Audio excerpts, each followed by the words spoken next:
The gravestone was cold beneath Marcus Sullivan's palm-polished granite that held none of the warmth his daughter once carried. Sarah Elizabeth Sullivan. The inscription read 1994 to 2016. Beloved daughter forever in our hearts. 22 years old when the world took her. 8 years since Marcus last heard her laugh, felt her hand squeeze his arm, watched her walk through a door expecting to return. 54 years old, and he measured his life in losses now. His wife gone 3 years to cancer, slow and merciless. His daughter vanished in a single night, quick and unexplained.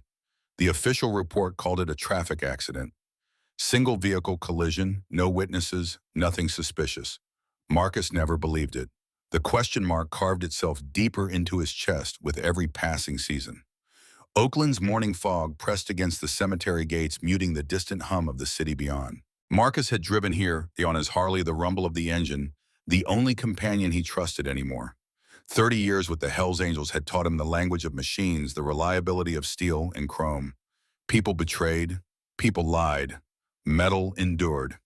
He placed fresh flowers beside yesterday's wilted bouquet, knelt on the damp grass despite the protest in his knees. Time carved its marks into everyone.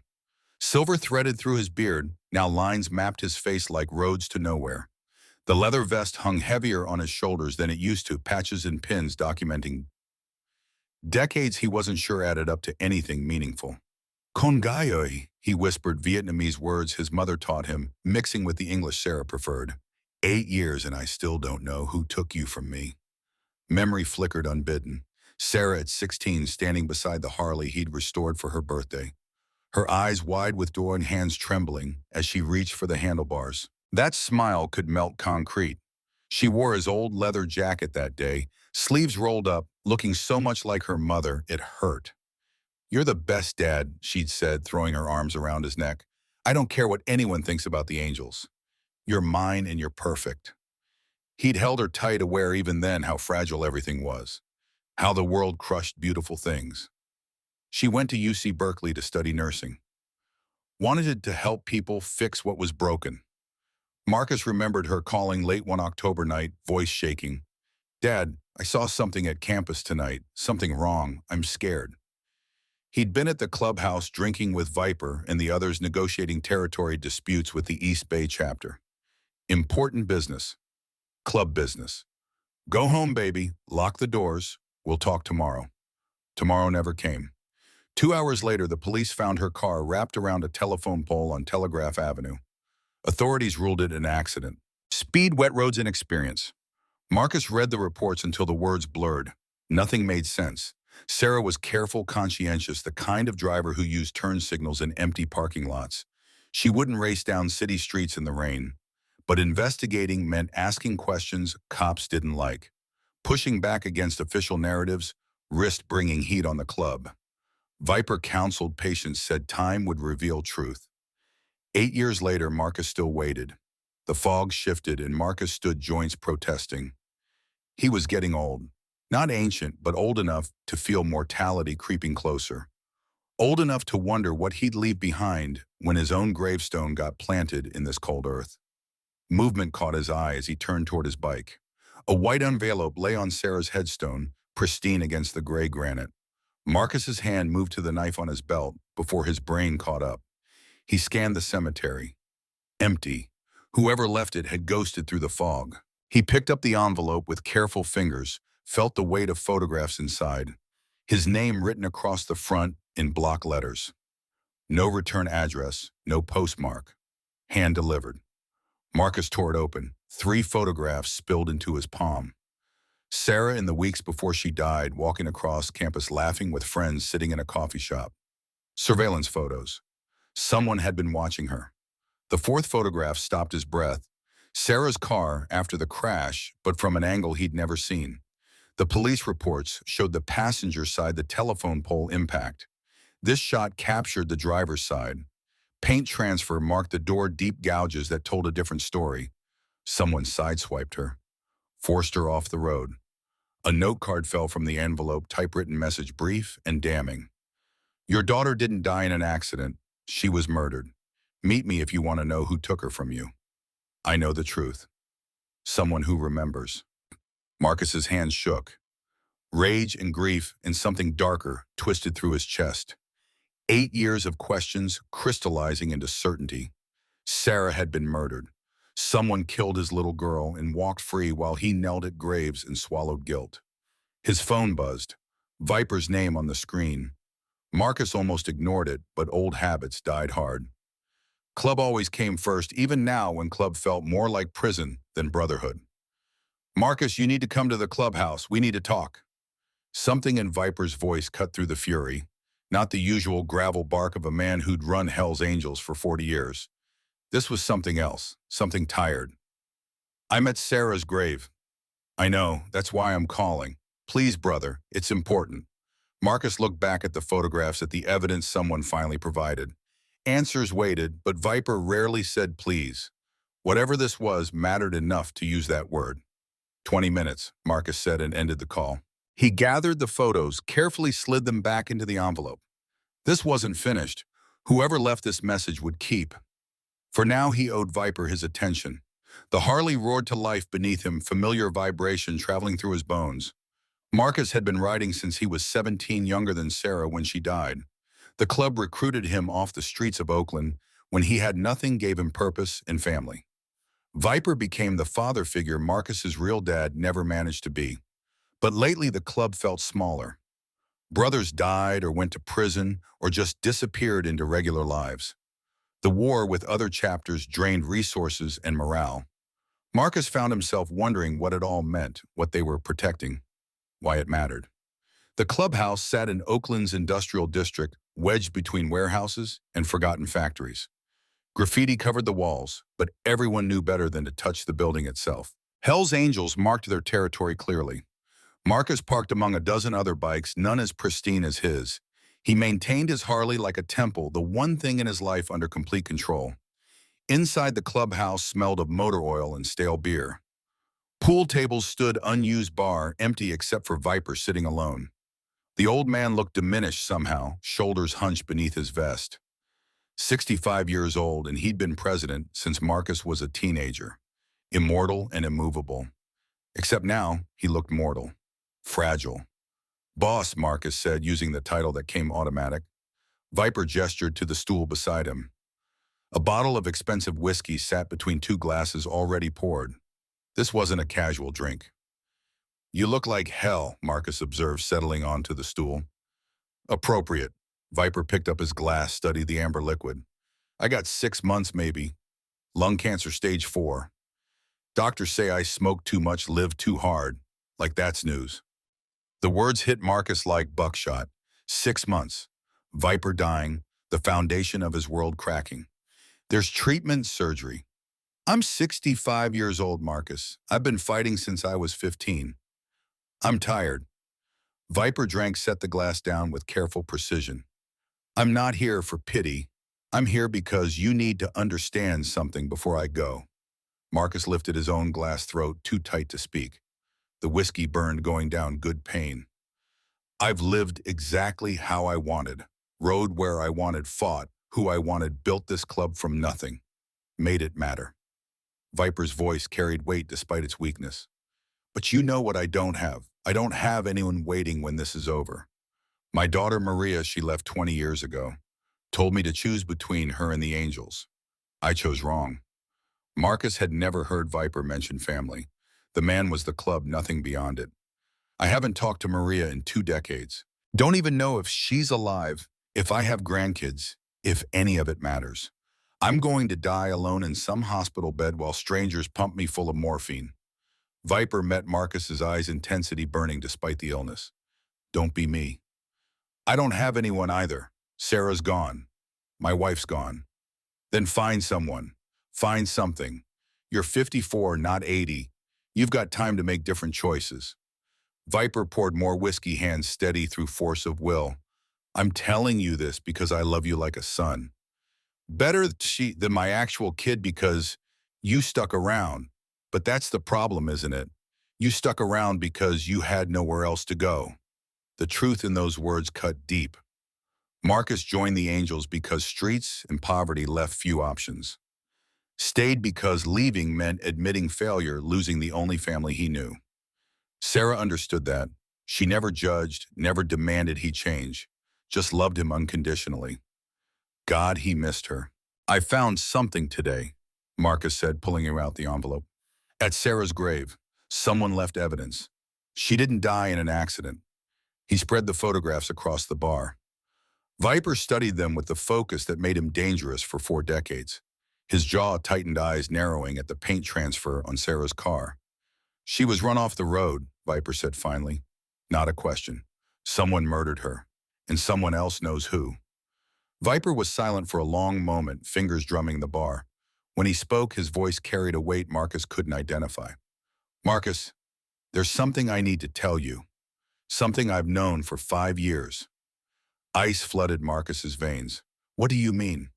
After Sarah died, I did some digging. Called in favors, paid informants, pushed where you couldn't because you were too close. I found things. Viper pulled a folder from behind the bar, worn manila stuffed with papers. Your daughter witnessed something at UC Berkeley. A drug deal involving dirty cops. She was going to testify. Marcus couldn't breathe. The bar tilted sideways. Who? The word came out strangled. A lieutenant in Oakland PD named Frank Morgan. He's been running protection for a cartel using police resources to move product. Sarah saw him making an exchange with known dealers. She told a friend, word got back to Morgan. Week later, your daughter's dead. Rage erupted through Marcus's chest. Volcanic and absolute.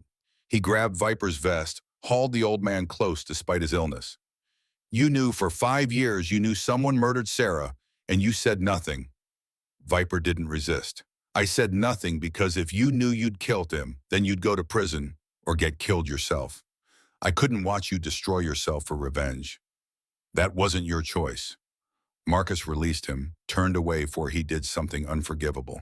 His hands shook, entire body vibrating with fury. She was my daughter. Mine to protect, mine to avenge. And you were like my son. I protected what I could protect. By lying to me, by keeping you alive. Viper coughed deep and wet. When he caught his breath, blood flecked his lips. Frank Morgan has power connections, people who'd bury you in a shallow grave without paperwork. I kept this quiet because I wanted you to have a future beyond revenge. Marcus paced the empty clubhouse, mind racing. Frank Morgan, Oakland PD.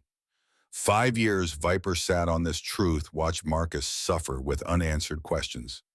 5 years of nights staring at Sarah's photograph, wondering what he missed, what he could have prevented.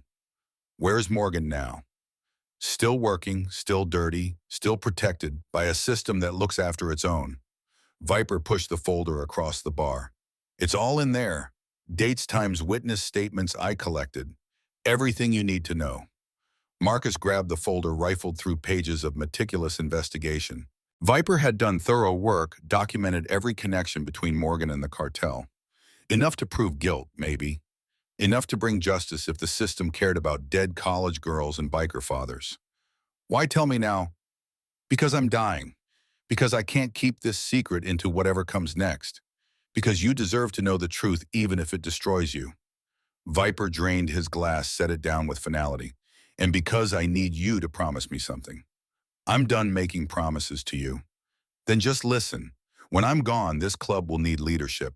The brothers will look to you because you're solid, reliable, everything I trained you to be. But I'm asking you not to take it. Marcus stared. What? Walk away. Find a life outside these walls. Honor Sarah by living better than I did. Better than we've all done. Viper's eyes glistened vulnerability Marcus had never witnessed. I don't want you to be 65, dying alone, wondering where it all went. I want you to have more. The weight of those words settled heavy. Marcus looked around the clubhouse at the life he'd built within these walls. 30 years of brotherhood and loyalty and violence. What did any of it mean if he ended up like Viper, alone at the finish line? I need to think, Marcus said finally. Think fast. Clock's ticking for both of us. Viper stood unsteady but proud. Whatever you decide about Morgan, be smart. Don't throw your life away. Sarah wouldn't want that.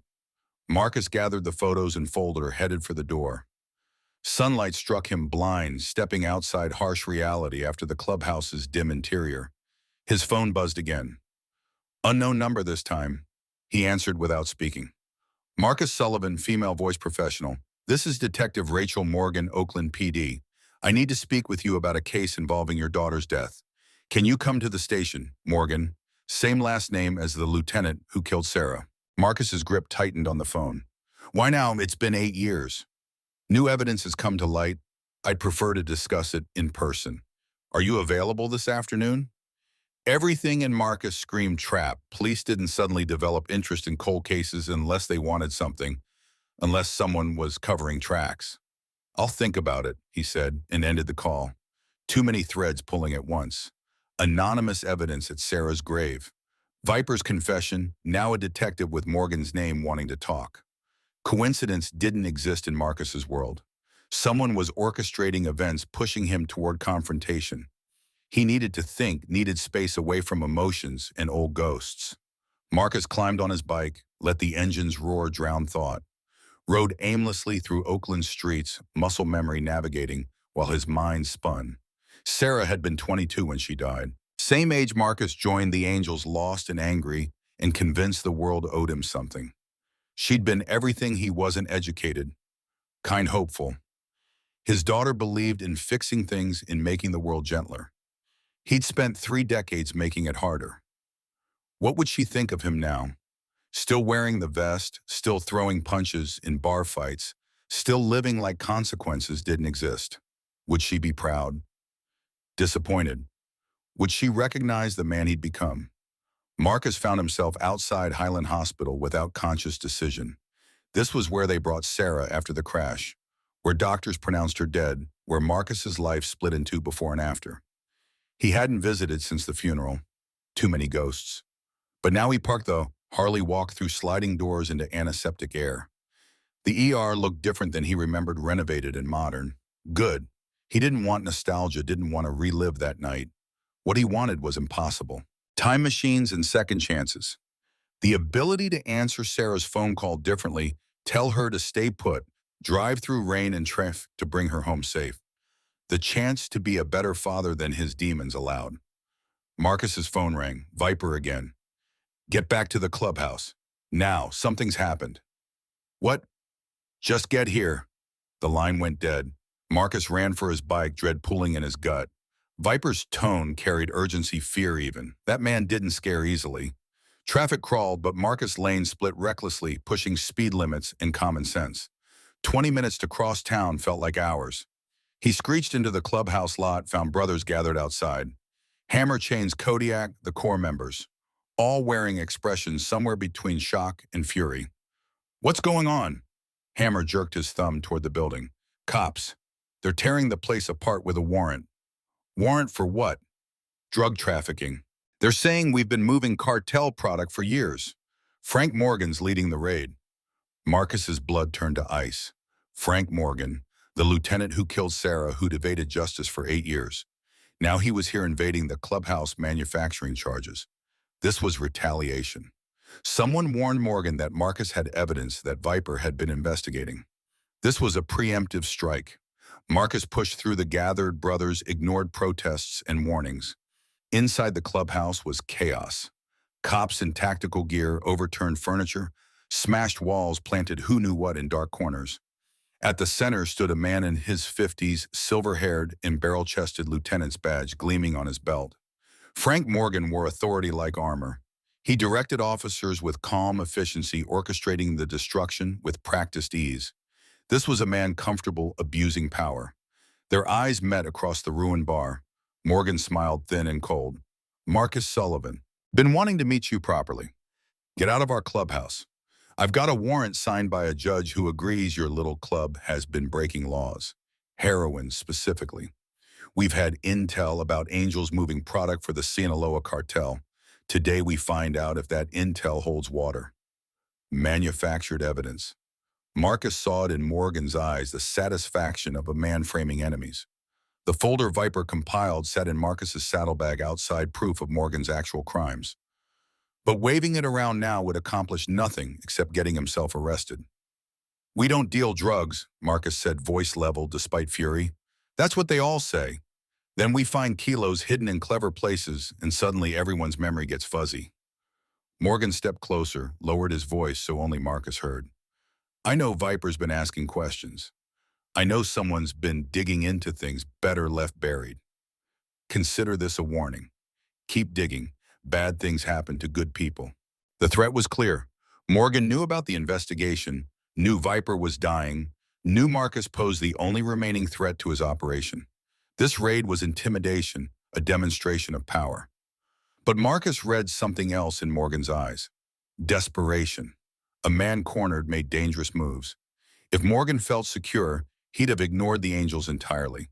Instead, he was here flexing muscle trying to scare them into silence, which meant he was vulnerable. "You finished?" Marcus asked. "With the clubhouse, for now. With you," Morgan's smile widened. "Brother, I'm just getting started." He gestured and officers began filing out carrying nothing. No arrests, no evidence recovered, just a message delivered. When the last cop left, silence pressed heavy. Brothers surveyed the damage, overturned tables, and shattered bottles.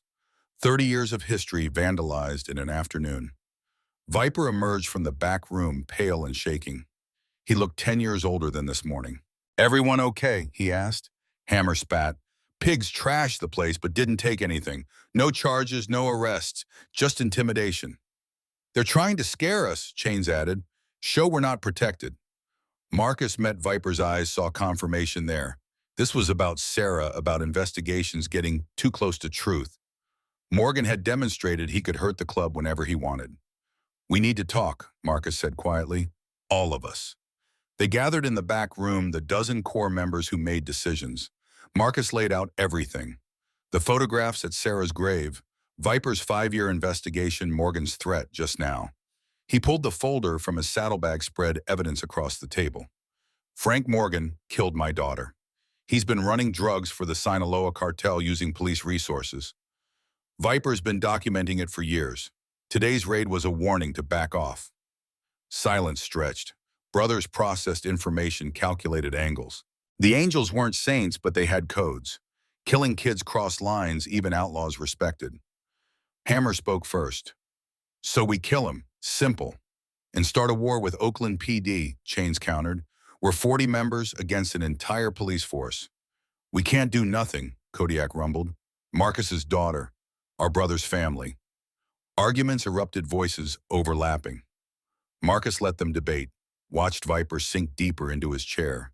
The old man looked exhausted, illness and stress taking visible tolls. Finally, Viper raised a hand. Silence fell immediate. "This isn't club business," he said. "This is Marcus's business. We support our brother, but we don't make this decision for him." All eyes turned to Marcus. The weight of expectation, loyalty, brotherhood. They'd follow wherever he led, even into suicide runs against corrupt cops. But Viper's words from this morning echoed. "Don't throw your life away. Sarah wouldn't want that." "I need time to think," Marcus said. "Morgan's not going anywhere. Let me figure out the right move." It wasn't the answer they wanted, but they accepted it. Brothers began cleaning the clubhouse, restoring order. Marcus helped silently, mind churning through possibilities.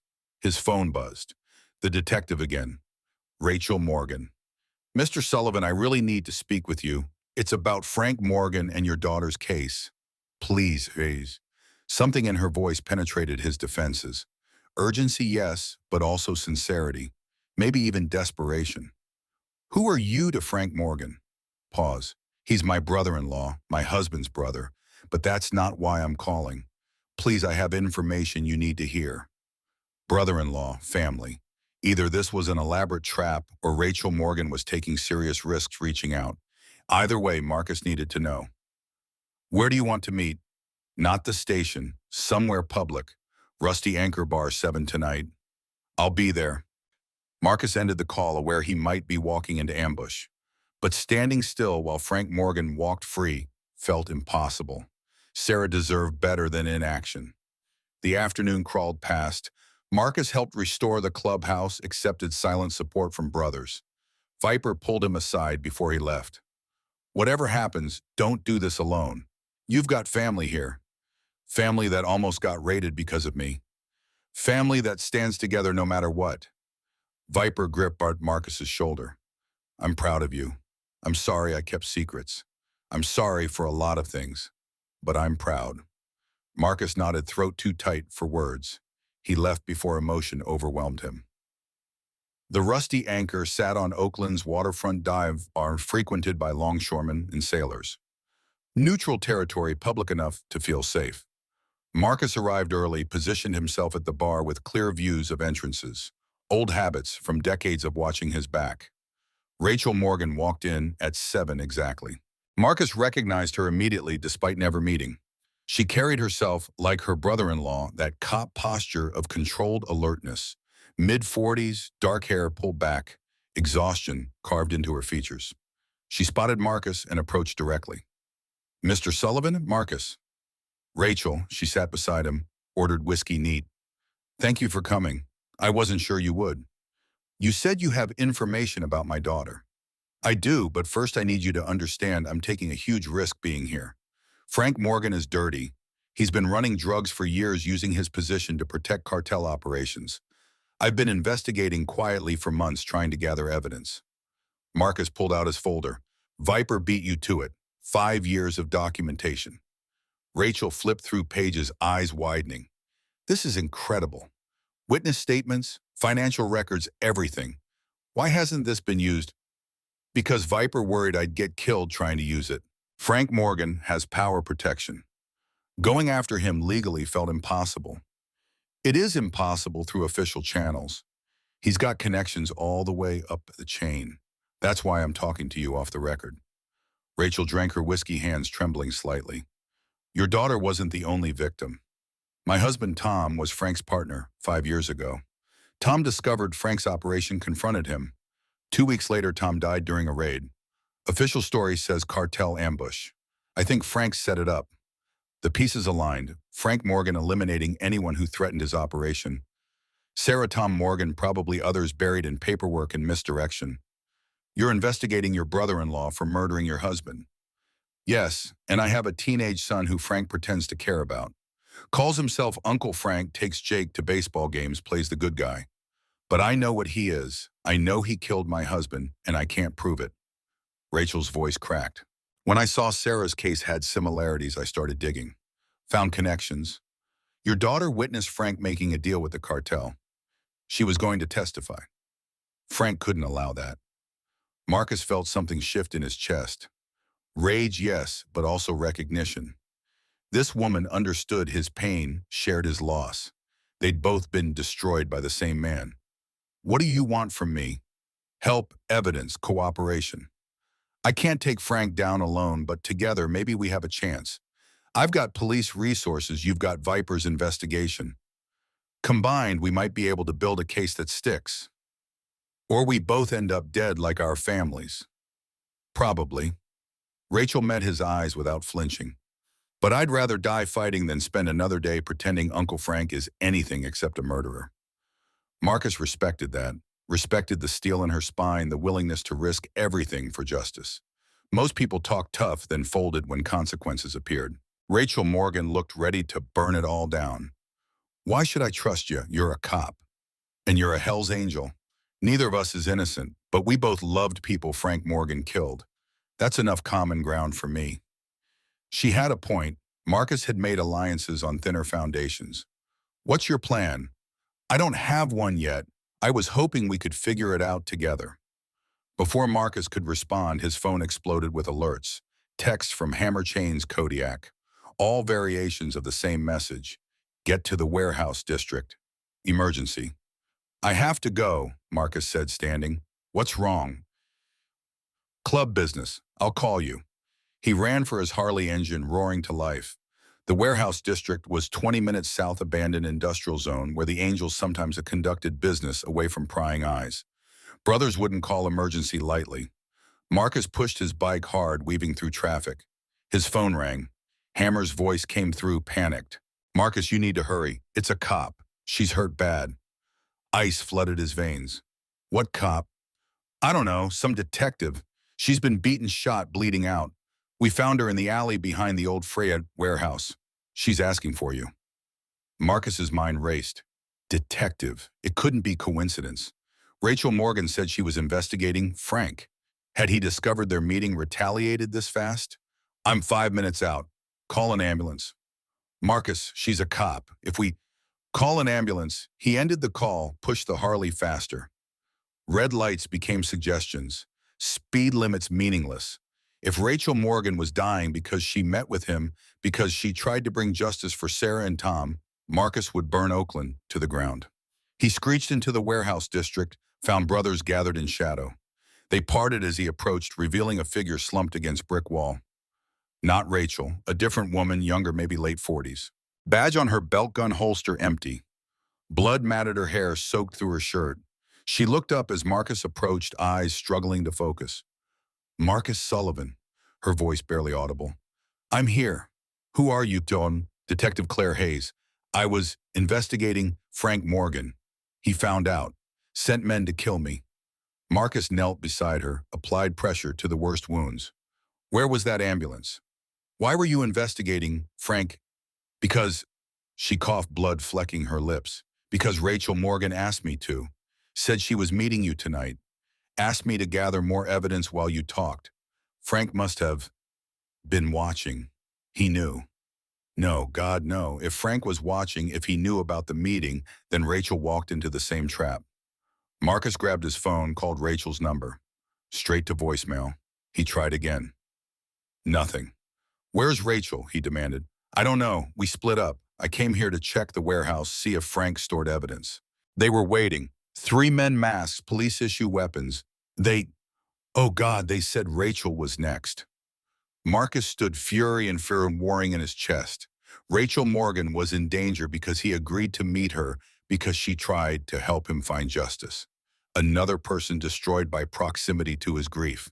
He couldn't let her die. Wouldn't survive another death on his conscience. Hammer, stay with Ayer until ambulance arrives. Everyone else were hunting. Marcus swung onto his bike. Frank Morgan just declared war. Time to answer. He tore off into the night, mind racing through possibilities. Frank wouldn't kill Rachel at the station, too public. Not her home, same problem. Somewhere isolated, somewhere he could stage another accident or ambush. Marcus's phone rang, unknown number. Marcus Sullivan. This is Lieutenant Frank Morgan. I believe you're looking for Detective Rachel Morgan. She's currently indisposed. If you want to see her alive, you'll come alone to the address I'm texting. 1 hour, no cops, no brothers, just you. Otherwise, Rachel dies like your daughter died. Scared and alone. The line went dead. Marcus's phone buzzed with an address. Old industrial zone near the port. It was a trap, obviously. Frank wanted Marcus isolated, vulnerable.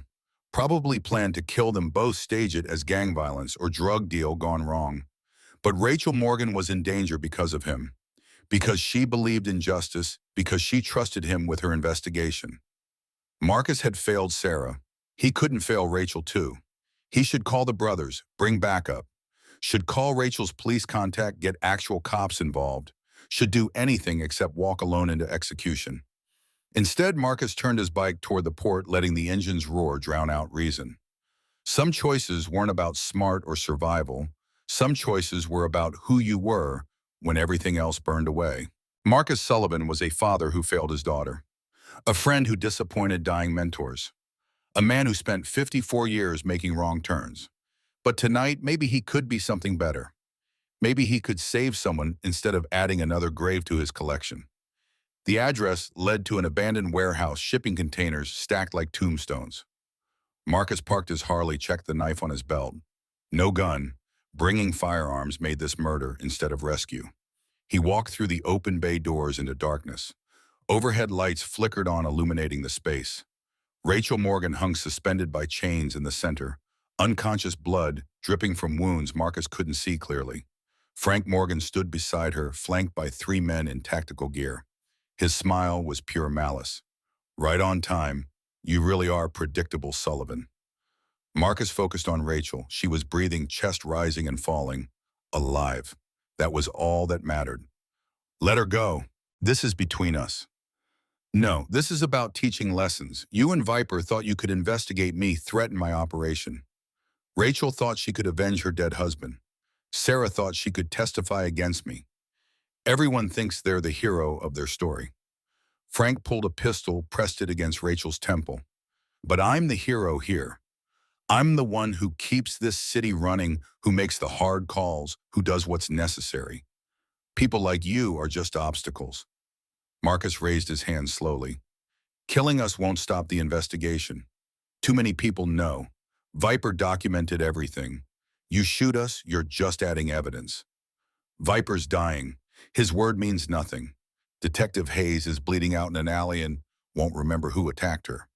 Rachel's been investigating cartels for months. Makes sense she'd get killed.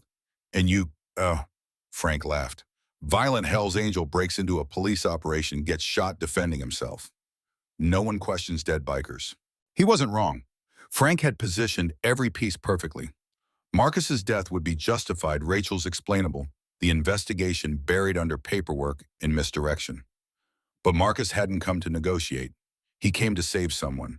He lunged. Marcus crashed into Frank Morgan before the gun could fire, shoulder driving into the lieutenant's ribs. They hit concrete, hard pistols skittering across the warehouse floor. Frank's tactical team moved, but Marcus was already rolling, grabbing the nearest man's leg, toppling him. 30 years of bar fights and street brawls compressed into pure instinct. A boot caught Marcus's jaw, stars exploding across his vision. He tasted copper spat blood, drove his elbow backward into someone's knee. Bone crunched, screaming. Another fist hammered, his kidney agony lancing through his side. 3 against 1 with training and youth on their side. But Marcus fought with something they lacked. Desperation carved from 8 years of failure, 54 years of wrong choices, the weight of every person he'd let down. He wouldn't fail Rachel. Not tonight, not ever. He grabbed a tactical vest, used it to swing the man into his partner. Bodies collided, tangled. Marcus surged upward, spotted Frank scrambling for the pistol. Marcus kicked it away, heard it splash into oily water pooling near the loading dock. Frank's fist caught Marcus's eye vision blurring.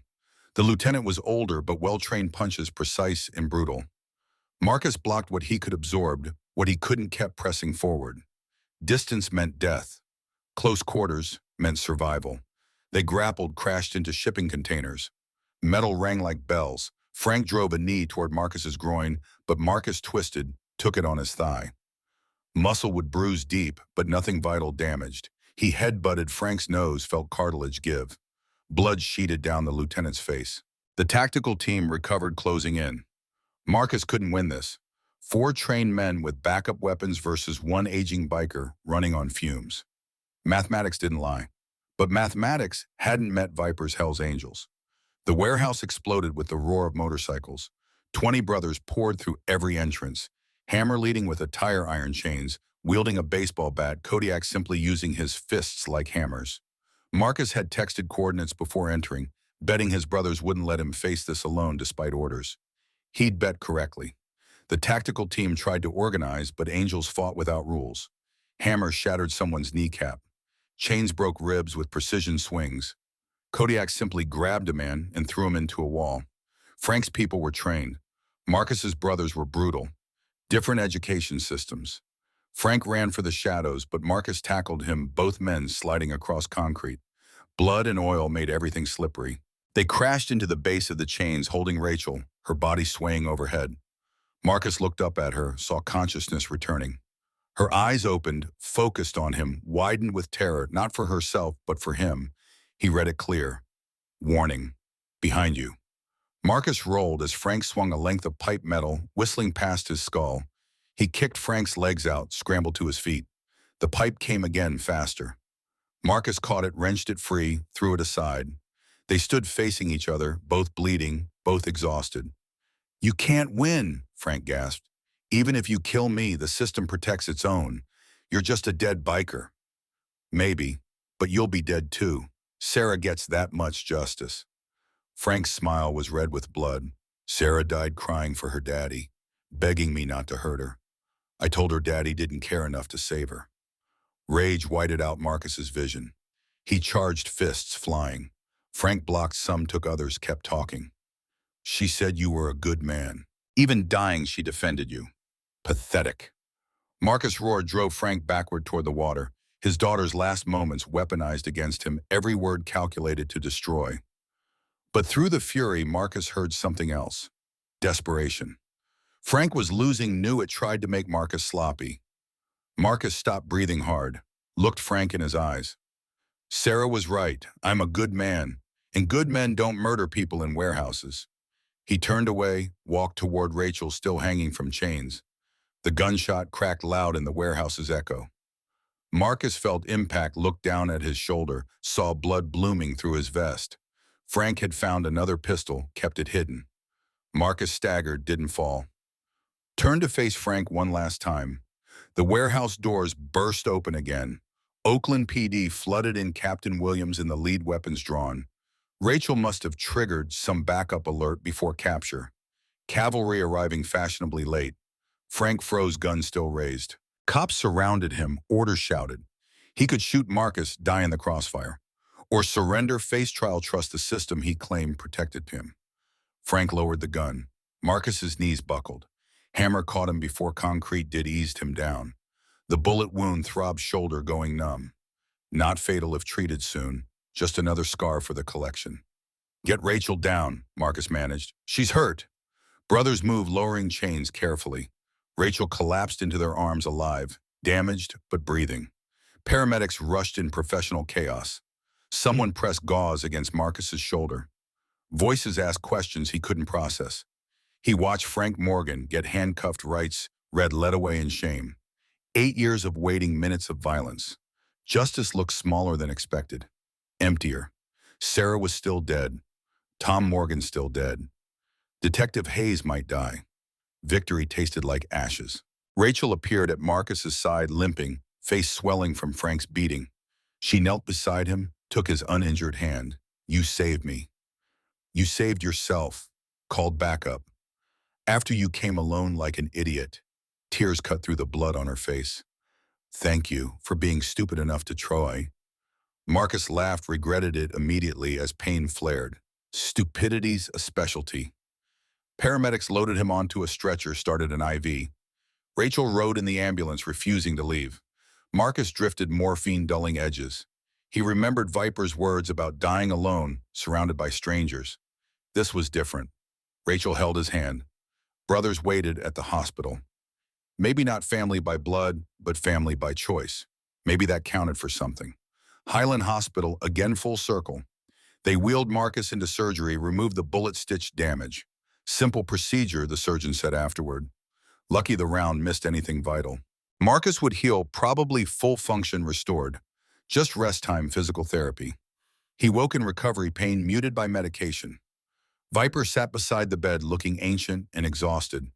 The old man said nothing, just gripped Marcus's uninjured shoulder. Understanding passed without words. Viper had warned against revenge, predicted this outcome. But he'd also sent the brothers when Marcus needed them. Disappointed, but still loyal. Still family. Frank's in custody, Viper said finally, charged with attempted murder, assault, corruption. They're investigating Sarah's case, Tom Morgan's death, everything. You did it. We did it, Marcus corrected. Your investigation made it possible. And almost got you killed. Viper coughed long and rattling. When he caught his breath, blood spotted the tissue. I'm sorry, Marcus, for keeping secrets, for trying to control outcomes. I thought I was protecting you, but I just delayed the inevitable. You kept me alive long enough to matter. That's worth something. They sat quiet, two old warriors contemplating mortality. Viper looked worse than yesterday, cancer eating faster than expected. Maybe weeks left, not months. Time accelerating toward the finish line. Maria contacted me, Viper said eventually.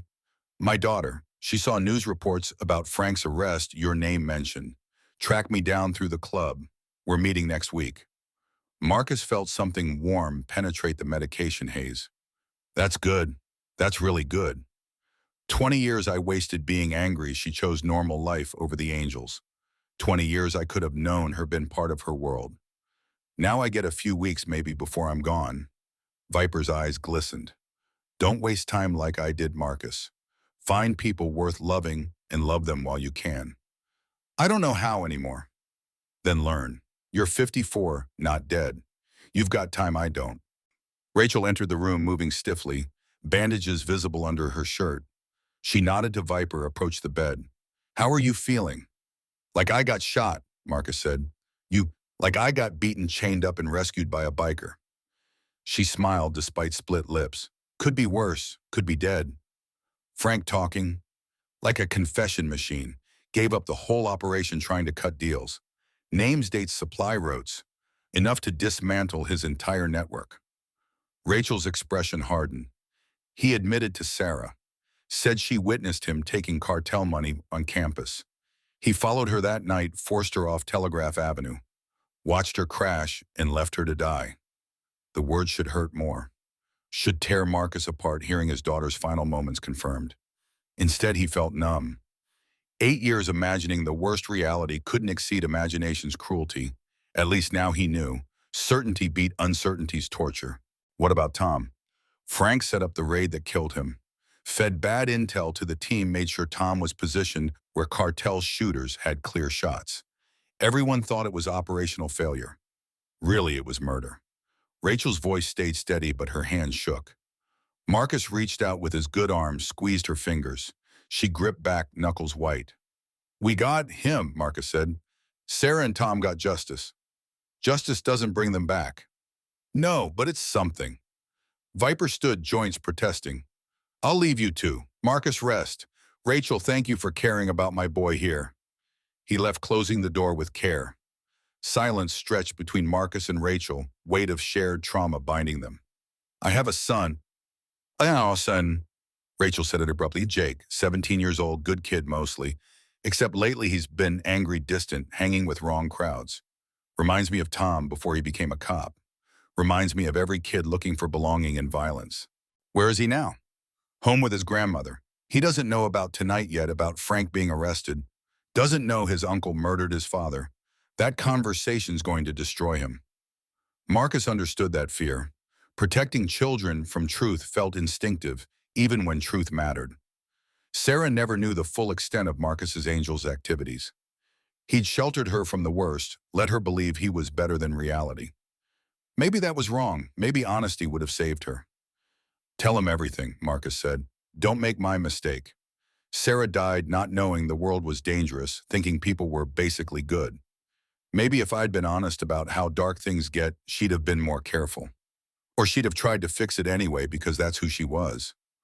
Rachel pulled a chair close, sat careful of her injuries. "Jake asked about you last month. Saw you at a stoplight, recognized the vest. Asked why I never talked about Hell's Angels, whether they were all bad like TV shows portray. I didn't know what to say." "What did you say?" "That people are complicated, that good and bad aren't always clear, that sometimes the scariest looking people are the safest to know." She met his eyes. "I was thinking about Tom when I said it. He looked like a choir boy, but could be ruthless when needed. Guess the reverse is true too. You look dangerous, but you risked everything to save me." "I'm not safe, Rachel. Don't romanticize this. I've hurt people, broken laws, lived wrong for decades. Tonight was luck and timing, not heroism. Luck doesn't make someone charge into a warehouse alone against trained killers. That's something else, something rare." A nurse entered before Marcus could respond, checked vitals, adjusted medication. Professional interruption, giving him time to process. Rachel saw him differently than he saw himself. Where Marcus found failure and wasted years, she found courage. Perspective mattered. The nurse left. Rachel leaned back, exhaustion evident. "You should rest," Marcus said. "Go home, see Jake." "I don't want to leave yet. Feels like if I do this, all becomes real. Frank arrested you, shot, my whole life upended. As long as I'm here, I can pretend it's just a strange dream. Dreams don't hurt this much. Nightmares do." They sat quiet, two people hollowed by loss, learning to exist in aftermath. Marcus wondered what came next. Frank would face trial, probably conviction given his confession. The cartel would find new corrupt cops, continue operations. Oakland would keep being Oakland, violent and beautiful and broken. And Marcus? He'd heal, return to the clubhouse resume, the life he'd always known. Except Viper was dying, leadership would shift, everything would change. The Angels would continue, but Marcus's place felt uncertain. Viper wanted him to walk away, find something better. Rachel wanted him to meet her son, be some kind of example. What Marcus wanted remained unclear. Revenge had driven him for 8 years. Now revenge was served at appetite, satisfied, and emptiness rushed in to fill the void. Purpose defined him. Without purpose, who was he? His phone buzzed. Text from Hammer. Boss wants you to know Detective Hayes pulled through. She'll make it. Relief flooded through. One less death on the night's ledger. Hayes would testify about Frank's attack, add weight to prosecution. Another thread pulling the corrupt lieutenant toward consequences. Marcus showed Rachel the message. She smiled, genuine warmth breaking through trauma's shell. Thank God, Claire's a good cop, doesn't deserve to die for doing her job. None of us deserve what we get. Good or bad, life just happens. You really believe that? No justice, no karma, just chaos. Marcus considered. I think we make our own justice. Karma's too slow, too uncertain. If you want things to change, you act. Like tonight. We didn't wait for the system. We forced the issue. And almost died doing it. But we didn't. Sarah and Tom got acknowledged. Frank's going to prison. That's more than most people get. Rachel nodded, accepting the logic, even if it sat uncomfortable. She stood carefully, wincing at movement. I should go. Jake will worry if I'm gone too long. But Marcus, thank you. For everything. For believing me, for fighting with me, for being someone I could trust when trust felt impossible. You did the same for me. She leaned down and kissed his forehead gently. Sisterly, affectionate, nothing romantic. Just connection between survivors. I'll visit tomorrow. Bring you terrible hospital food and my sparkling personality. Looking forward to it. She left, taking warmth with her. Marcus lay in the hospital bed, shoulder throbbing despite medication, and tried to sleep. Dreams came fractured. Sarah's face mixing with Rachel's, Viper's voice echoing Frank's confession, playing on repeat. He woke to morning light, body stiff and aching. A teenager sat in the visitor's chair, 17 or 18, lean and watchful. He wore a Raiders jersey, jeans torn at the knees, expression carefully neutral, but his eyes carried weight. Marcus recognized. Pain and anger wrestling for dominance. You're Marcus Sullivan, the kid said. Not a question. And you're Jake Morgan. Mom said you saved her life last night. Said I should come thank you personally. Marcus studied the boy, saw Tom's features mixed with Rachel's genetics, creating something unique. Jake held himself like someone expecting violence, shoulders tense, hands loose. Prison yard posture or street corner. Wisdom. Either way, bad signs. Your mom saved herself. I just made noise. She said you got shot protecting her. I got shot being careless. Different thing. Jake's carefully constructed mask cracked slightly. Confusion bleeding through. Marcus understood. The kid expected some tough guy taking credit playing hero. Instead, he got honesty. Teenagers didn't know how to process honesty from adults. Why'd you do it? Jake asked. Mom's a cop. You're Hell's Angels. You should hate each other. Your mom's a person before she's a cop. I'm a person before I'm an angel. People help people. Everything else is just labels. That's not how the world works. Then the world's wrong. Jake processed this skepticism, warring with desire to believe. Marcus remembered that age 17 and certain everything was broken beyond repair. Sarah felt that way, sometimes came home from campus angry about injustice, inequality, suffering. Marcus would listen, offer no solutions because he had none. Just presence. Just love. Mom said you had a daughter who died. Sarah. The name hit like a fist. Marcus nodded, couldn't trust his voice yet. I'm sorry, that must suck. Simple words, teenage vocabulary, but sincere. Marcus appreciated directness. Adults offered platitudes and empty comfort. Jake just acknowledged pain existed. It does, every day, but you learn to carry it. Marcus shifted, wincing at shoulder protest. Your dad was a good cop. Rachel talks about him with real love. You should be proud. I don't remember him much. I was 12 when he died, just fragments. His laugh, the way he made pancakes on Sundays, how he'd come home exhausted but still play catch.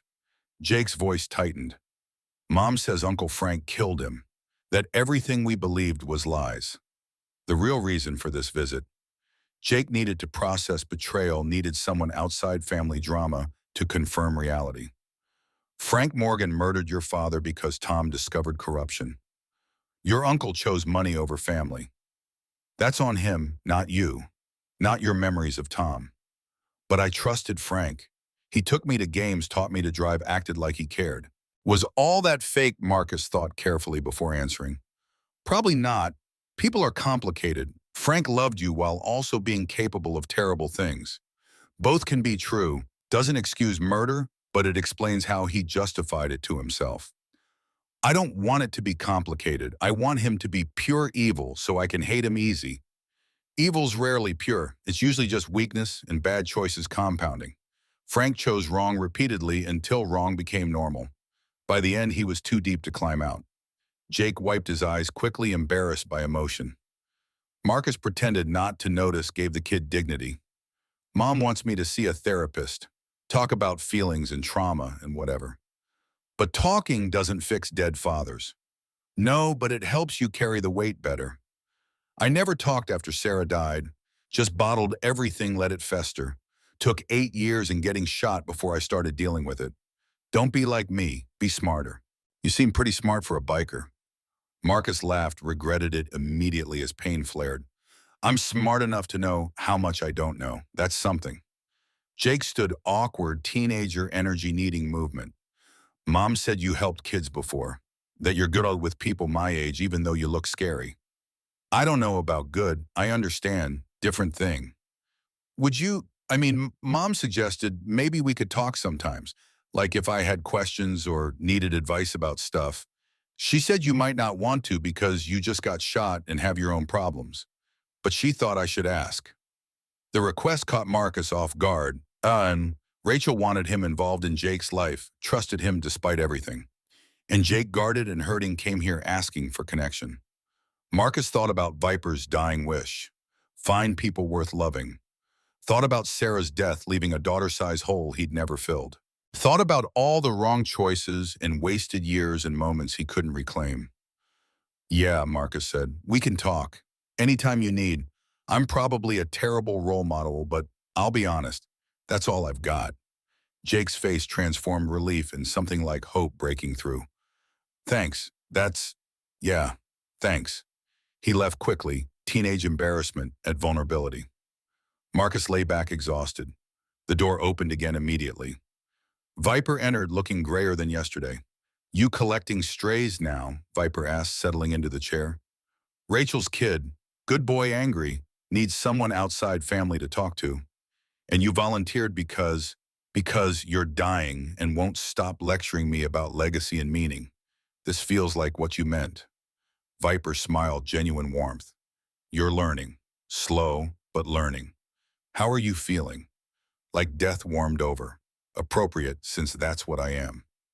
Viper pulled papers from his jacket, spread them on the bed. Club business, the brothers voted. They want you as president when I step down.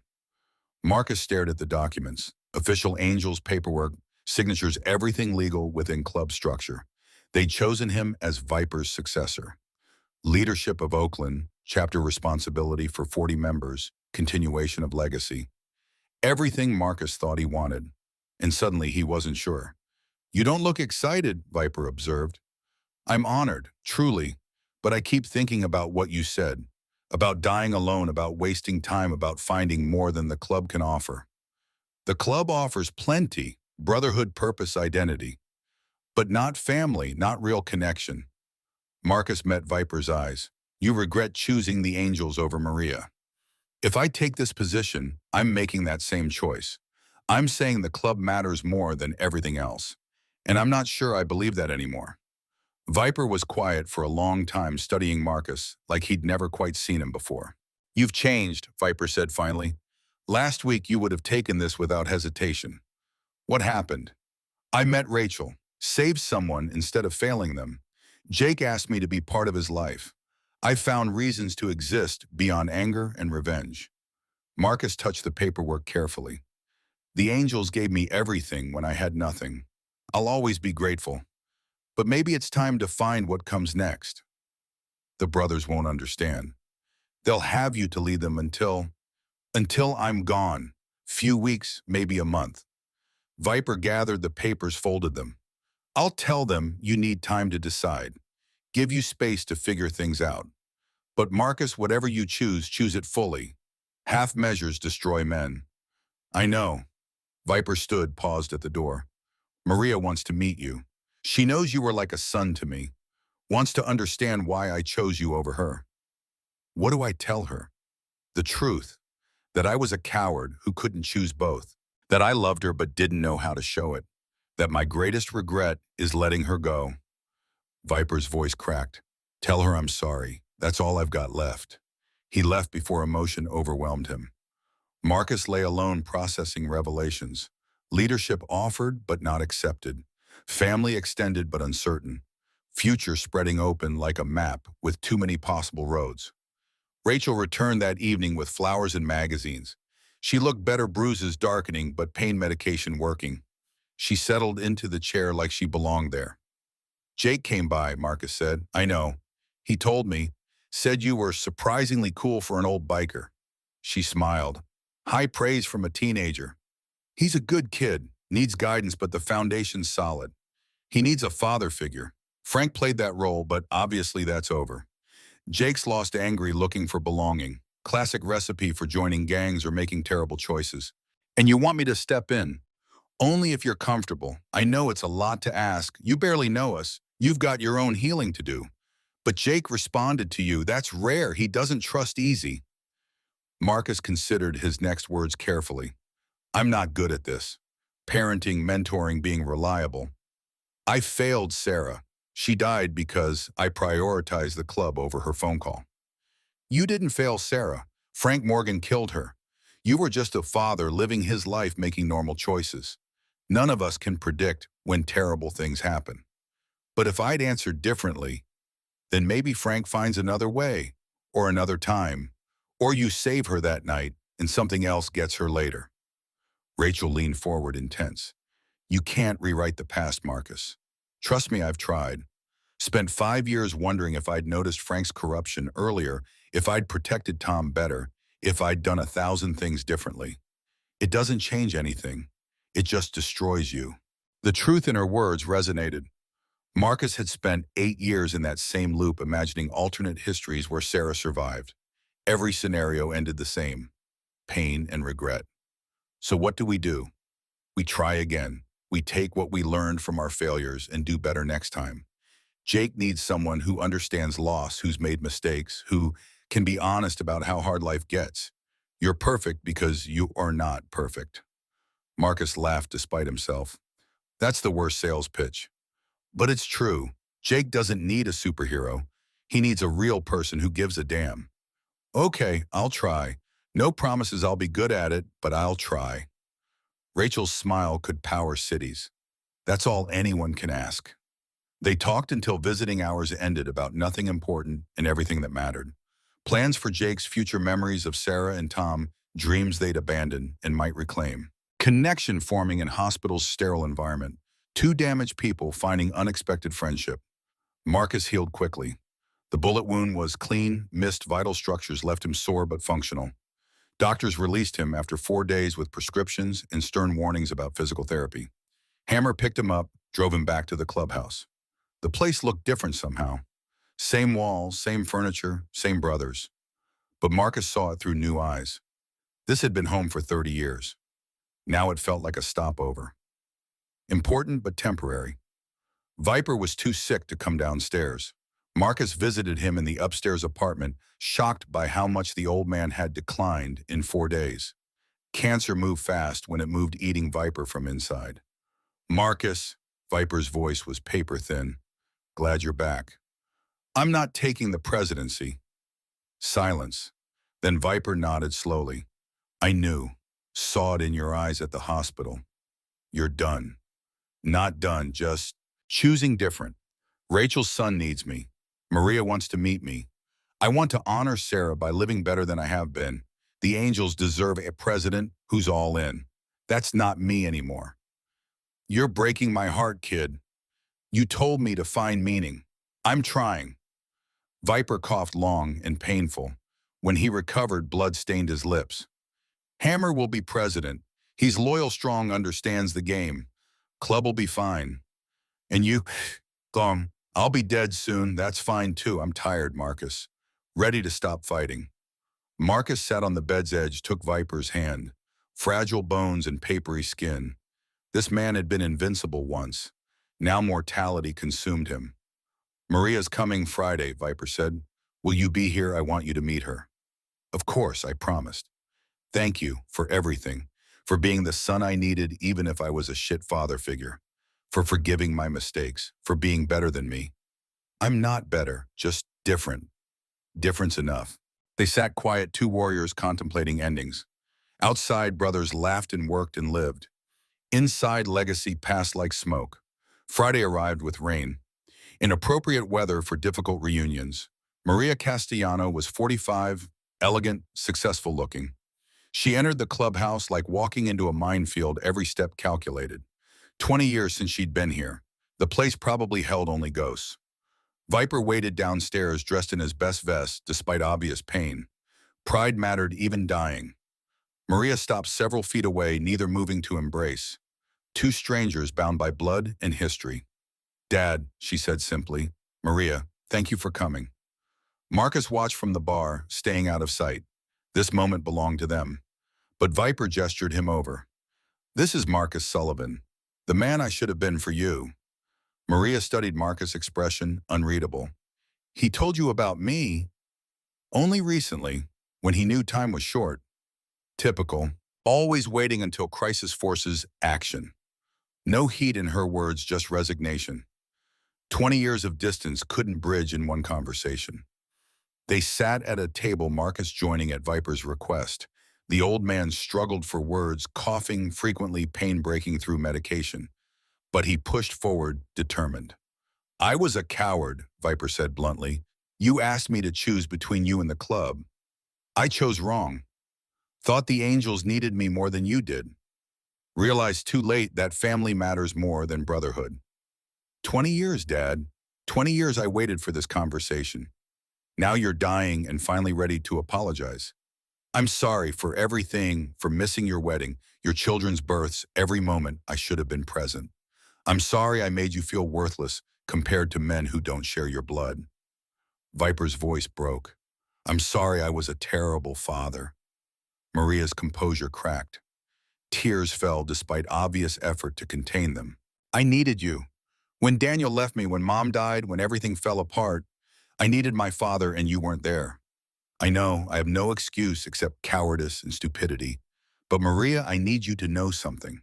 Not a day passed I didn't think about you. Wonder how you were, if you were happy, if you'd ever forgive me. I kept every birthday marked, every milestone noted. I just didn't have courage to reach out. Why not? Because I thought you hated me. Thought I'd done too much damage. Thought it was kinder to stay gone. Maria reached across the table, took her father's hand. I could never hate you. Angry, yes. Disappointed, absolutely. But hate, no. You're my dad. That doesn't stop because you made mistakes. They cried together, Marcus turning away to give privacy. He thought about Sarah, about all the conversations they'd never have, about forgiveness offered too late and second chances that might never come, about how love persisted even when people failed. Maria looked at Marcus eventually. He talked about you in his letters, said you were everything he wished I could accept about him. I'm just another biker. Nothing special. You're the son who stayed, the family he built when blood family walked away. I don't blame you for that. I blame myself for not understanding sooner that Dad needed people, even if those people weren't me. He regrets choosing the club, Marcus said carefully. Told me not to make his mistakes. That's why I'm walking away from leadership. Found things that matter more. What matters more than family? Nothing. That's the point. I found family again. Different family, chosen family, but still worth choosing. Maria understood. Marcus saw it in her face. She'd built her own life, created her own family, found meaning beyond her father's rejection. Now she offered Grace forgiveness. Viper didn't deserve, but needed desperately.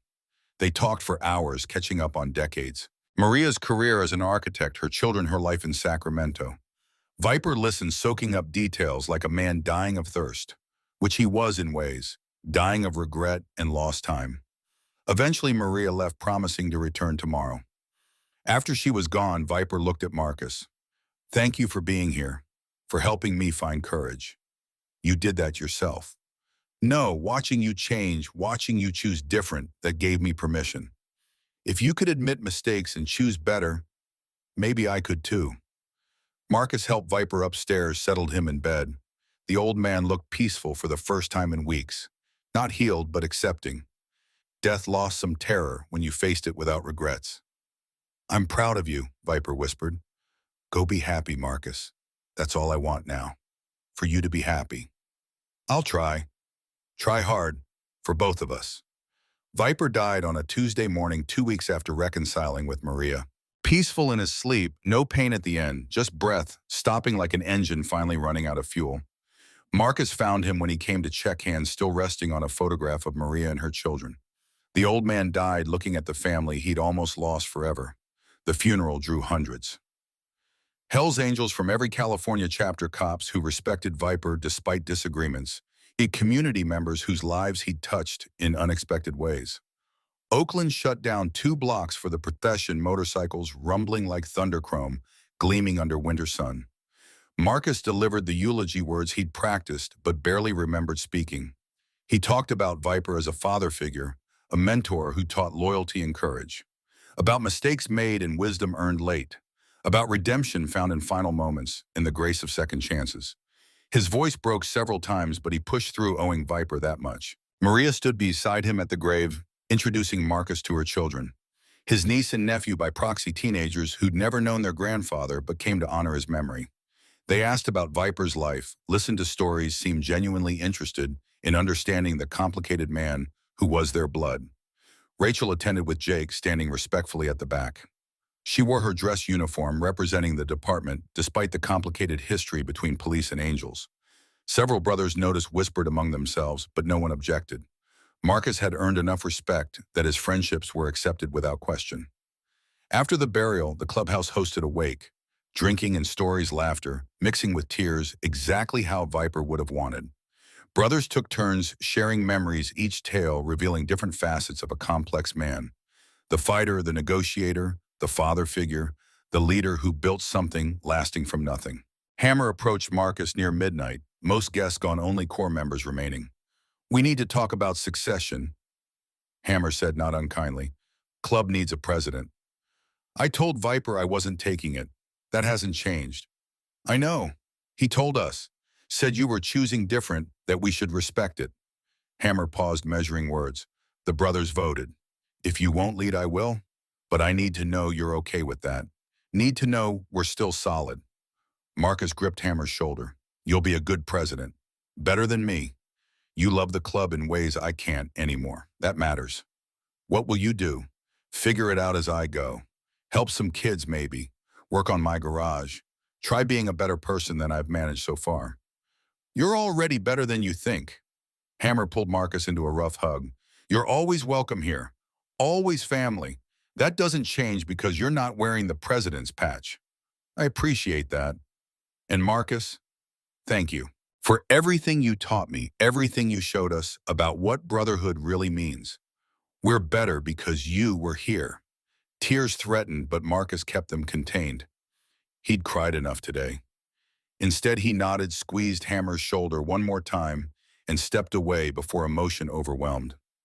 Rachel found him outside, sitting on his Harley, staring at Oakland's nighttime skyline.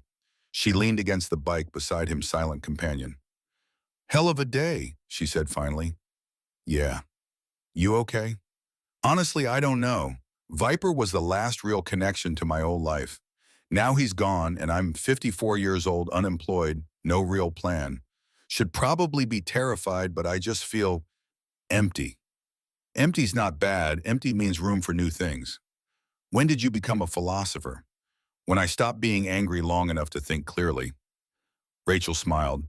"Frank's trial starts next month. Prosecution says it's airtight. He'll get life, maybe death penalty, given the number of charges." "Does that help, knowing he'll pay?" "Some. Mostly I'm just tired of thinking about him. Ready to move forward, focus on Jake, rebuild what got destroyed." She looked at Marcus directly. "Jake wants to know if your offer still stands. About talking, being available when he needs guidance." "Of course, I meant it." "Good, because he needs you, Marcus. Especially now. He's processing a lot, therapy helps, but he needs someone who understands violence and loss from inside, not textbooks." "I'll do my best. No promises. I won't screw it up." "Screwing up is part of parenting. Ask any parent." Rachel's expression softened. I talked to my captain about you. Mentioned the community outreach idea you had working with at-risk youth. He's interested. Department's trying to build bridges with communities we've damaged. Having someone like you, someone who bridges both worlds, that could matter. Marcus considered this. Official work with Oakland PD, using his street credibility to reach kids heading down wrong paths. It made sense theoretically. But could he actually do it? Could a lifetime criminal become a legitimate force for good? I'm not qualified, no degree, no training, just a violent past. That's exactly why you're qualified. These kids don't trust cops or social workers. But a Hell's Angel who walked away, who admits mistakes and shows another path, they'll listen to that. Maybe.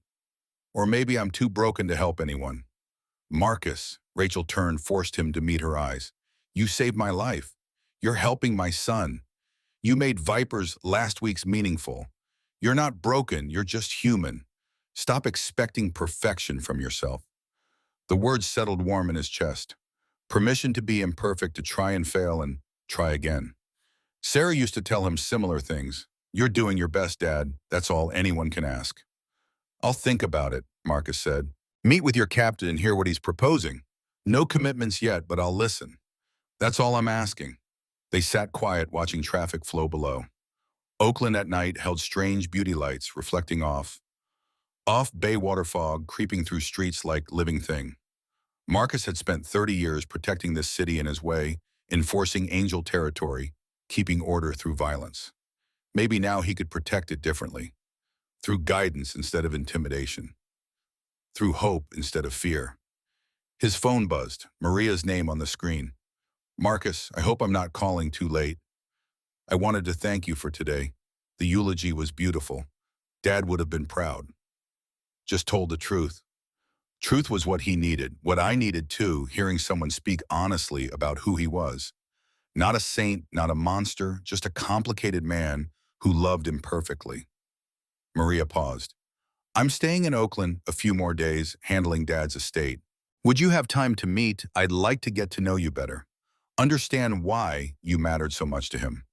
Sure, when works for you. Tomorrow afternoon there's a cafe near Lake Merritt Moira's kitchen. Say 2 o'clock. I'll be there. After ending the call, Marcus realized Rachel was smiling. What? Nothing, just nice seeing you build connections, letting people in. Don't get used to it. I'm naturally antisocial. Sure you are. That's why you just agreed to meet your surrogate sister and work with at-risk youth and mentor my son. Super antisocial. Marcus laughed despite himself. Shut up. Make me. She punched his arm, lightly grinning. Come on, buy me coffee. I want to hear embarrassing Viper stories you didn't share at the funeral. They rode to an all-night diner, sat in a corner booth, and talked until sunrise. Stories about Viper's pranks, his unexpected kindness, the time he rescued a stray dog and built it a custom doghouse. Rachel shared memories of Tom, the good parts she sometimes forgot dwelling on his death. Marcus spoke about Sarah's childhood ballet recitals and science fairs, and the time she tried to save every injured bird in Oakland. Grief became something manageable between them. Not erased, but shared, lightened by companionship. The sun rose over the bay, and Marcus felt something he hadn't experienced in years. Peace, not happiness exactly, but the absence of constant pain. Room to breathe without guilt crushing his chest. Thank you, he said as they prepared to leave. For what? For seeing me as more than a biker, for trusting me with Jake, for being a friend when I didn't deserve one. You deserve more than you think, Marcus. When will you believe that? Working on it. He dropped Rachel at her car, rode home to his small apartment above the garage. Showered, slept 4 hours, woke to afternoon sun. Dressed carefully for meeting Maria, choosing a button-down shirt instead of the usual band t-shirt. Small gesture toward respectability.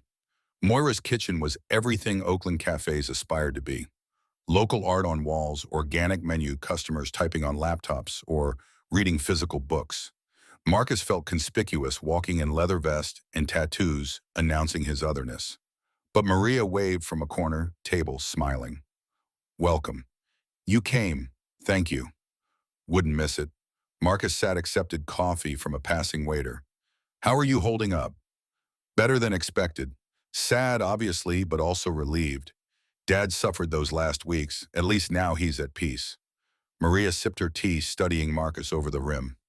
You were with him more than anyone at the end. What was he like?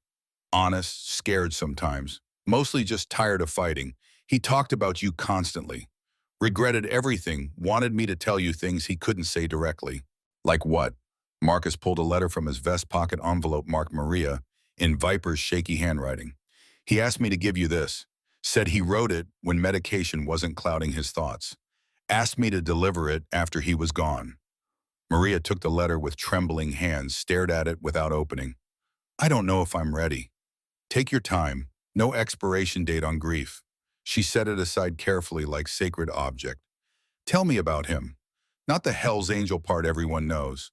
The real person underneath. Marcus thought carefully. He loved westerns. Old John Wayne films Clint Eastwood. Had a collection of hundreds, watched them constantly.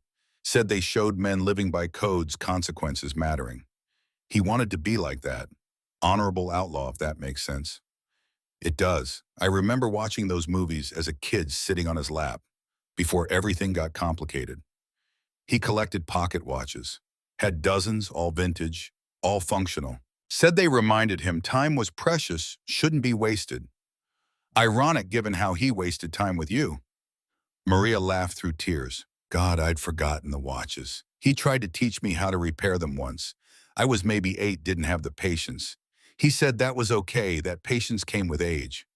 He was patient with me, more than I deserved.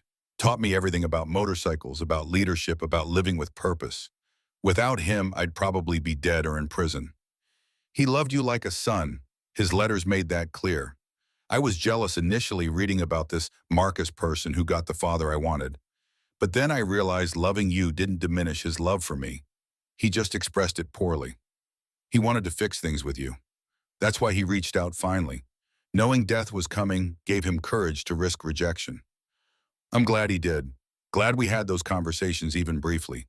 It's not enough, but it's something. Maria opened her purse, pulled out photographs. These are my kids, Sophia and Daniel, 17 and 15. Your niece and nephew, sort of. Marcus studied the photos. 2 teenagers with Viper's eyes, Maria's smile. Kids who'd never known their grandfather except through stories. Legacy continued despite broken connections. They look like good kids. They are, smart, kind, curious about everything. I raised them to value family, to forgive mistakes, to love imperfectly rather than not at all. Think Dad's story helped them understand that. You're a good mother. Viper knew that, was proud even from distance. I wish he'd told me himself more often. He wished that too. They talked for hours, sharing histories, building relationship from fragments. Maria had built a successful architecture firm, designed buildings across California, created something lasting from nothing. Like her father in different ways. Same drive, different expression. She opened Viper's letter, finally read silently while tears fell steady. When finished, she passed it to Marcus. The handwriting was shaky but legible, Viper's voice clear, despite dying body. Maria, my beautiful daughter, I failed you in every way that matters. Chose pride over love, stubbornness over wisdom, the club over my own child. No words can repair that damage. But I need you to know I loved you every single day. When you graduated college, when you married, when you gave me grandchildren, I never met. I celebrated alone, too cowardly to reach out, too afraid of your rightful anger. Marcus will give you this after I'm gone because I lack courage to see your face when you read it. I'm sorry for everything, for missing your life, for letting you believe you didn't matter. You were always my greatest achievement, my deepest regret, my brightest light. I love you. I'm sorry. Please forgive me. Dad, Marcus folded the letter, carefully handed it back. Simple words carrying decades of pain.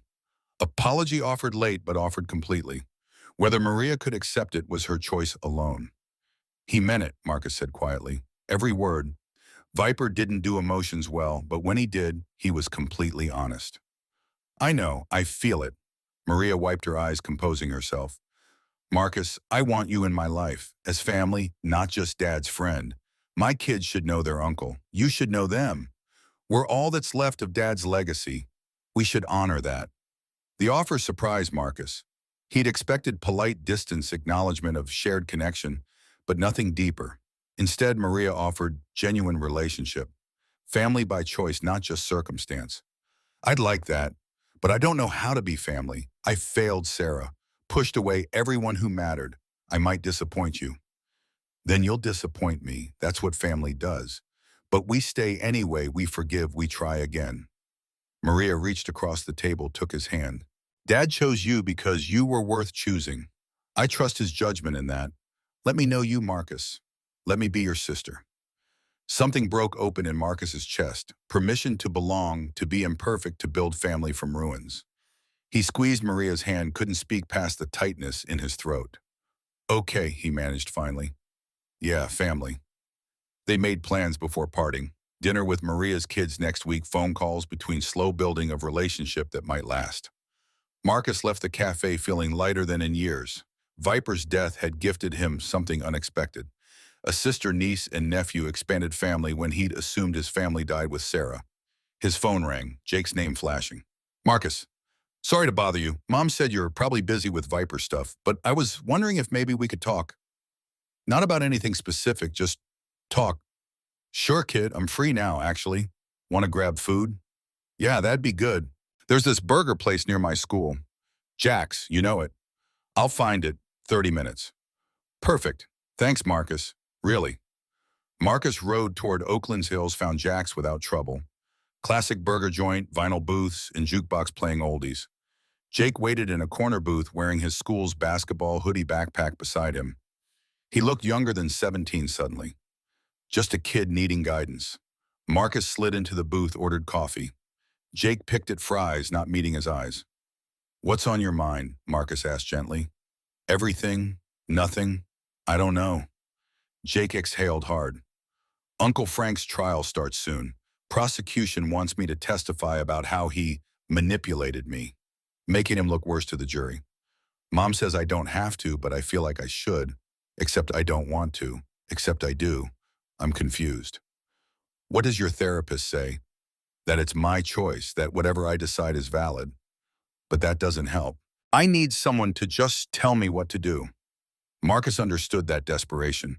Wanting someone else to make impossible decisions, remove responsibility. But that wasn't growth. That was avoidance. I can't tell you what to do. Only you know what's right for you, but I can tell you what I'd consider. Marcus waited for Jake's attention. Testifying is hard. You'll have to relive trauma, face Frank, get cross-examined by defense lawyers trying to make you look unreliable. It'll hurt, but it might also help. Give you agency, let you contribute to justice, turn pain into purpose. Or it might just be more pain. Yeah, it might. That's the risk. You have to decide if potential healing is worth guaranteed suffering. Jake processed this, chewing a fry slowly. Did you testify when they investigated Sarah's death? Wasn't a trial. Frank confessed to avoid death penalty, took a plea deal, life without parole. But if there'd been a trial, yeah, I'd have testified.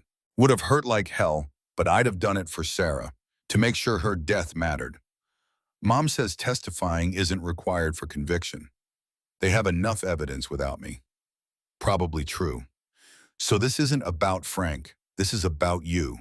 Do you need to face him? Tell your truth publicly, or is private healing enough? Jake met Marcus's eyes finally. I want him to hear me, to know he didn't break me, that I'm stronger than his manipulation. Is that stupid? No, that's brave. That's taking power back. Will you come if I testify? Just be there into the courtroom, so I'm not alone. Marcus's chest tightened. This kid trusting him, needing him, choosing him a safe person. The responsibility terrified him, but Rachel's words echoed. You're not broken, just human. Of course. I'll be there, front row if they let me. You won't be alone. Relief flooded Jake's face. Thank you. Mom will be there too, but she's so angry at Frank, so hurt. I need someone who's not emotionally destroyed, you know? Someone solid. I'm not always solid. Solid enough. That's all that matters. They ate, conversations shifting to easier topics. School basketball, a girl Jake liked but hadn't asked out yet. Normal teenage concerns beneath the trauma. Marcus offered what advice he could, mostly just listened. Sometimes that was enough. Dropping Jake home afterward, Rachel came out to thank him. Jake seems calmer. Whatever you said helped. Just listened mostly. Kid's got good instincts, just needs confidence. You're good at this, the mentoring thing. Rachel leaned against his bike. Captain Harris wants to meet you next week. Discuss the community outreach position. You interested? Yeah, I think so. Viper wanted me to find purpose. Maybe this is it. Maybe. Or maybe it's just next step. Either way, I'm glad you're trying. Marcus rode home as sunset painted Oakland orange and gold.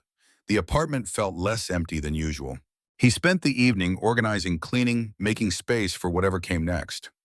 Life was changing faster than he could process, but change felt right. Necessary. His phone buzzed. Text from Maria.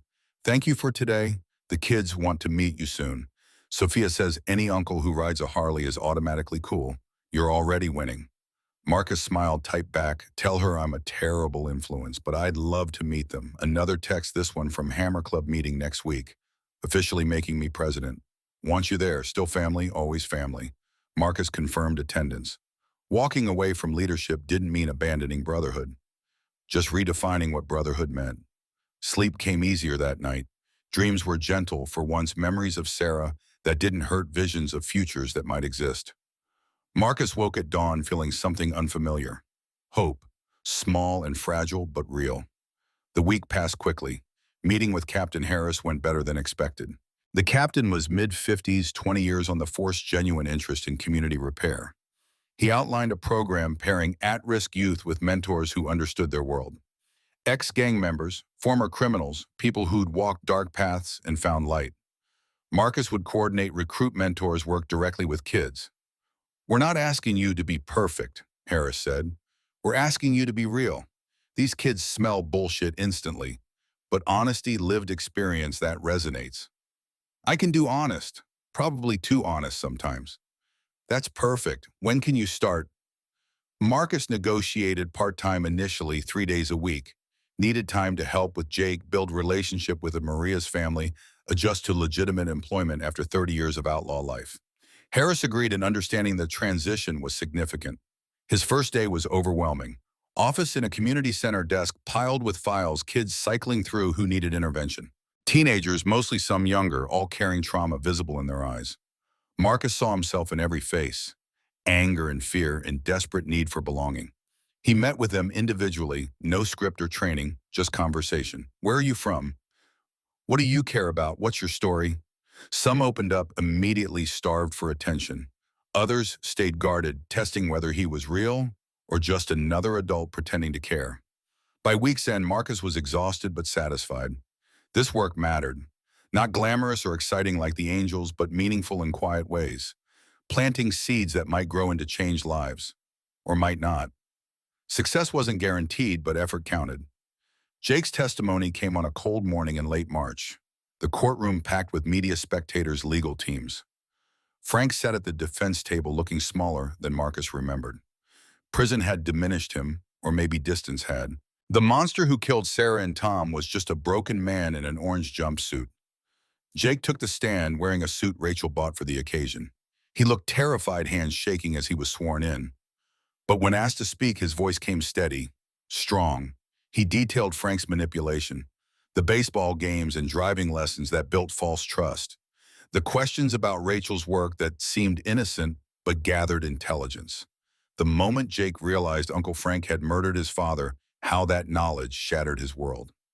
Did Frank Morgan ever threaten you? The prosecutor asked. Not directly, but after Mom started investigating him, he'd make comments like, your mom should be careful, dangerous work being a cop. Lots of good officers die young. I didn't understand then. Now I do. The defense attorney cross-examined aggressively, suggesting Jake was confused, manipulated by his mother's anger, unreliable because of his age. Jake held steady, answering calmly, not taking the bait. Marcus felt pride swell watching this kid refuse to break. When it was over, Jake left the stand pale but upright. He found Marcus in the hallway afterward, collapsed into his arms. I did it. I told the truth. You were incredible, strong and honest. Sarah would have been proud. You think? I know.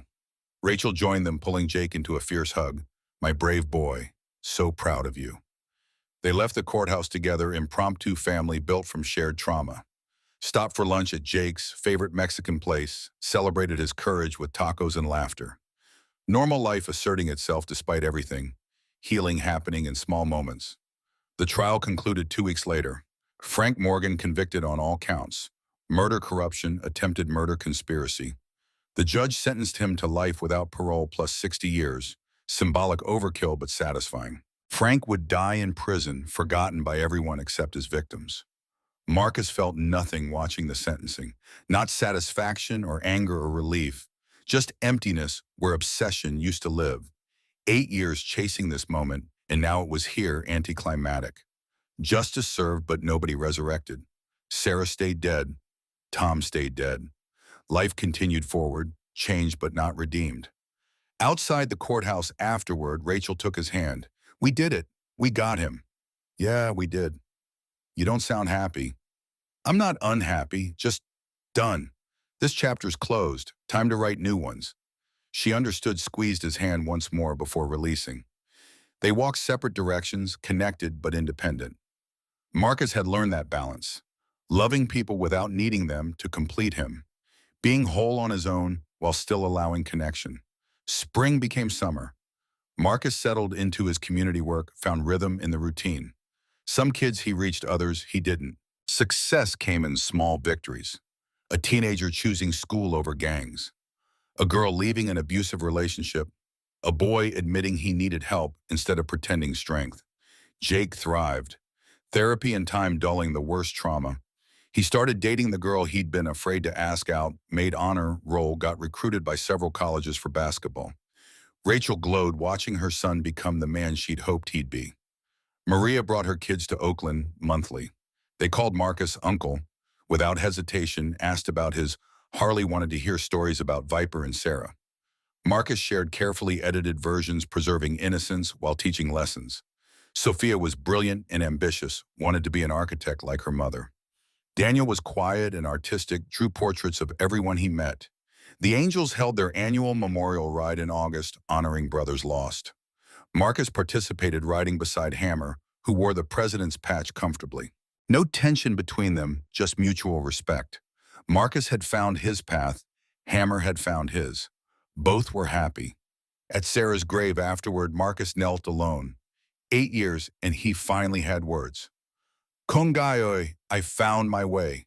Took longer than it should have, but I got there. I'm helping kids like you, wanted to help people. Got a family again, chosen family but real.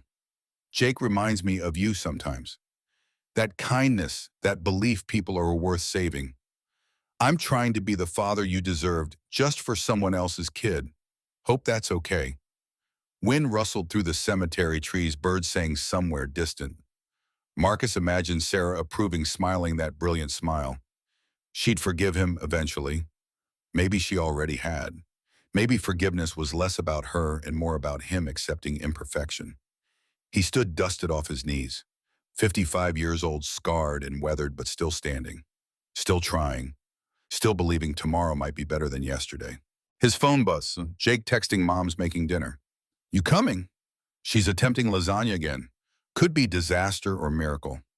Either way, entertaining." Marcus smiled, typed back, "On my way. Tell her I'm bringing wine. And backup pizza just in case." He climbed on his Harley engine, roaring to life. The sun was setting over Oakland, painting the bay copper and crimson. Marcus rode toward Rachel's house, toward family and laughter and the life he'd built from wreckage. Not the life he'd planned. Better maybe. Real, definitely. Behind him, Sarah's grave stood peaceful in gathering darkness. Ahead, people waited who loved him despite his failures. Between past and future, Marcus existed in the present. Flawed, healing, trying. That was enough. That was everything. The city lights flickered on one by one, and Marcus rode toward them, toward home, toward whatever came next. The road stretched endless, but he wasn't afraid anymore. He'd faced his demons, buried his ghosts, found redemption in unexpected places. Life continued, imperfect and beautiful, exactly as it should be.